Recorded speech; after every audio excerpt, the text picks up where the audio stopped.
So you're the sculptor of the abandoned soldier. Can I ask how long it took to create this work?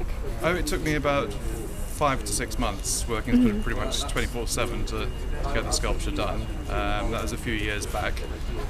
We had quite a lot of publicity once it was completed, those years back, and now we're hoping to create a little bit more awareness for the sculpture again.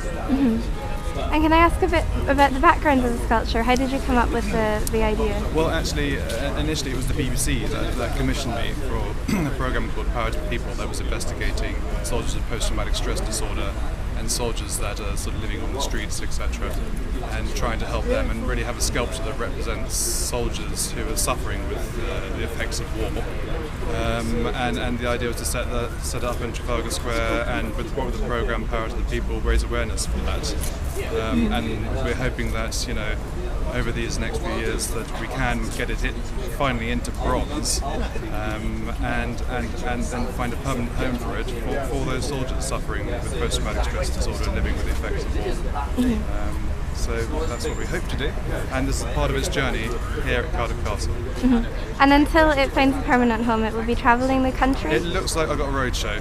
It's travelling around as and when we can, and just trying to raise more awareness, and it seems as if at the moment the spotlight is on this subject and so on. So yes, it's definitely going to be And have you been able to get ex-servicemen and women's reactions to the statue? Yes.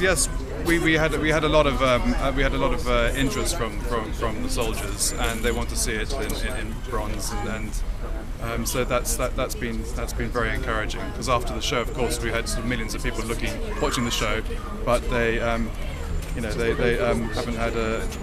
Oh, sorry, that's my train of thought. That's okay. The millions of people looking at the show, but there was no real way of getting in touch, and so I took the baton on from the BBC programme onwards, and hopefully I'm just trying to set up a sort of website that can direct soldiers to the relevant charities. For instance, we've got somebody called Paxman here who runs a small charity, and we hope that something like the abandoned soldier would be able to signpost soldiers to charities such as his.